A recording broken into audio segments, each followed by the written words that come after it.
Salut, c'est Cyrus. Aujourd'hui, on révise ensemble la philo.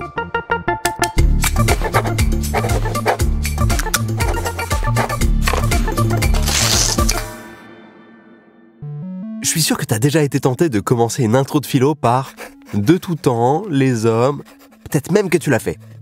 Jamais. Ne fais jamais ça. Par contre, si tu veux aborder le sujet de l'homme et du temps, on peut. Et c'est maintenant, avec la question du jour, l'homme peut-il échapper au temps ? Projecteur. Ah, on n'en a pas ? Bon, bah tant pis. Partie 1. On ne peut pas échapper au temps. Voilà, fin de podcast. Non, je rigole. En vrai, on est la proie du temps. Les limites de notre existence sont définies par lui. Il nous fait grandir, vieillir, et puis, attention spoiler, mourir. La mortalité, c'est ce qui définit n'importe quelle existence. Le temps fait carrément partie de nous, et ça paraît du coup absurde de se dire qu'on peut fuir ses effets destructeurs. Le croire revient à fantasmer l'immortalité. Tu peux t'imaginer tant que tu veux que tu conduis une DeLorean à travers le temps, que tu remontes façon Tenet, mais ça restera toujours dans ton imagination. Épicure écrit dans Lettres à Ménécée que vouloir l'immortalité, c'est le pire des désirs vides. Clairement impossible à atteindre, maintenant et dans le futur, donc la seule chose qu'on y gagne, c'est la frustration et le malheur. De la même manière, effacer les signes du vieillissement, ça veut pas dire lui échapper, mais juste essayer de mener un combat perdu d'avance. Et puisqu'on ne peut pas échapper à notre statut de vivant qui attend de la mort, on ne peut pas non plus s'épargner la tristesse liée à l'idée du temps qui passe. Mais le temps fait aussi partie de nous, dans la manière qu'on a de l'expérimenter. Il est lié à nous par notre mémoire, notre attention et notre imagination. Tout au long de notre vie, on fait face à un adversaire insaisissable, dans le sens où il est impossible de prendre conscience du temps lorsqu'il est là. Il est simultanément ce qui n'est plus, le passé, ce qui n'est pas encore, le futur, et, évidemment ce qu'il y a entre les deux, le présent. En vrai, limite, j'envie les animaux, quoi. Ils sont là, ils n'ont aucune idée de ce qui se passe, juste ils kiffent. Nous, les hommes, à cause de nos capacités intellectuelles, on a conscience de notre mortalité, comme si c'était un prix à payer. Tu sais, à la création des humains, dans le panier, on a mis gros cerveau, et la caissière nous a répondu « ça vous fera une bonne poignée d'angoisse existentielle, par carte ou espèce ?» Nietzsche a d'ailleurs théorisé sur l'oubli. Pour lui, la mémoire, comme elle nous rappelle le passé et nous rend capables d'apprendre des trucs, elle nous fait aussi souffrir, car elle nous force à nous rappeler ce qu'on a perdu. Ah ouais, Nietzsche, à chaque fois qu'on parle de lui, on sait que ça va vraiment pas être bon délire. Hein. Je pense qu'il devait pas être très souvent invité en soirée, lui. Ah non, c'est mort. Bref, le truc c'est que l'homme est défini par le fait qu'il est capable d'imaginer et de se rappeler. Du coup, pour échapper au temps, il faudrait apprendre à oublier. Bon, là je crois qu'on va clairement atteindre les abysses du fun. On est vraiment sûr qu'on peut pas résister un peu au temps quand même. Parce que sinon je suis pas sûr de le finir ce podcast. C'est le bad total là.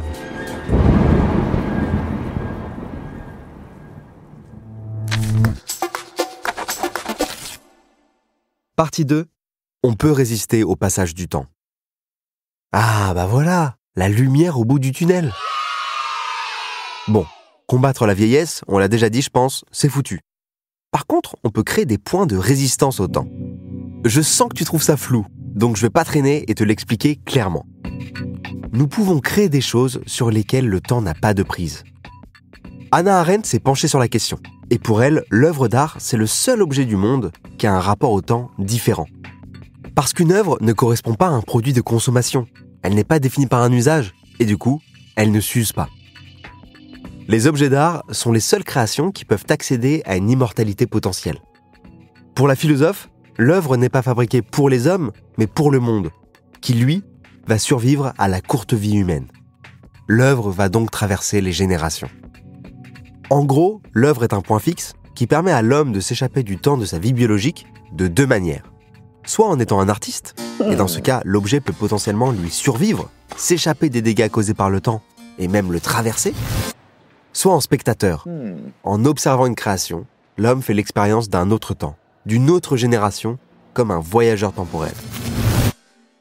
Du coup, est-ce que ces points de résistance-là sont le seul moyen d'échapper au temps ? Parce que c'est cool de faire des objets immortels. Mais nous, on va quand même canner. En vrai, si on pouvait éviter, j'aimerais bien. Partie 3. On peut échapper à l'idée que le temps nous condamne. Le principal problème du temps, c'est qu'il nous rappelle à chaque instant qu'on va mourir. Tu vas mourir, tu vas mourir. Mais bon, comme on l'a vu dans la première partie, malheureusement, on ne va pas y échapper. Ce qu'on peut faire en revanche, ça va plutôt être d'essayer d'éviter l'angoisse ou la souffrance que l'idée peut amener. Pour le philosophe Blaise Pascal, c'est en se divertissant qu'on évite de penser à la mort. Et c'est vrai, perso, dès que j'y pense, hop, ma playlist de mes morceaux préférés et... Ah bah non, en fait, c'est que des sons bien badants. Ouais. Bon, ça arrange rien, mais t'as l'idée, quoi. Pour Épicure, encore lui, la mort est juste un phénomène physique. Mais on ne la rencontre jamais en réalité. Puisque tant qu'on est vivant, on n'est pas mort. Et quand on est mort, on n'est plus vivant. Ce qu'il faut combattre, du coup, ce n'est pas la mort en elle-même, c'est juste la tristesse que l'idée apporte. En vrai, il n'y a pas de quoi flipper. Une fois qu'elle est là, on s'en rend pas compte puisqu'on est mort. Il n'y a même pas le temps de faire une story. Au final, l'existence de la mort, elle est presque utile. Elle nous rappelle l'urgence de bien vivre et de faire des trucs stylés. Parce que, perso, vu comment je procrastine, j'imagine même pas si j'avais rien pour me motiver un petit peu. Je serais vraiment juste une loque sur mon canapé.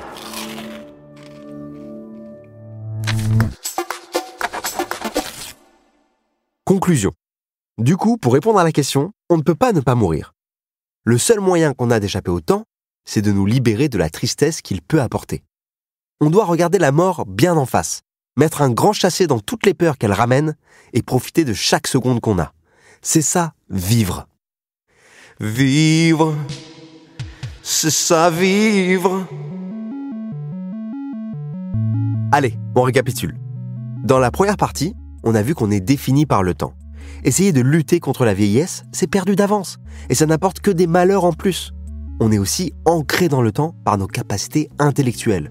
Notre mémoire qui nous rappelle constamment au passé. Par contre, dans la deuxième partie, on a vu que même si on ne peut pas voyager physiquement dans le temps, on peut quand même créer des objets qui vont le faire. L'art est le meilleur moyen d'y arriver parce que les œuvres traversent les époques et nous permettent de survivre bien après notre mort. Et dans la troisième partie, t'as compris que la mort, on ne peut pas faire sans, malheureusement. Par contre, on peut lutter contre la peur, l'empêcher de dicter nos vies.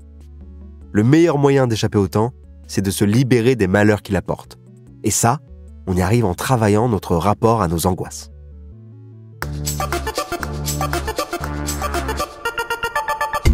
Et voilà. Alors je serais bien resté discuter un petit peu avec toi, mais là vraiment j'ai pas le time. Faut que j'aille enregistrer un autre podcast, mais du coup si tu veux, on peut se télétransporter dans l'épisode suivant. Et sinon, retrouve tout ce qu'il te faut pour réviser et réussir ton bac sur anabac.com. Allez, ciao. Si tu as aimé ce podcast, n'oublie pas de t'abonner pour ne rater aucun épisode.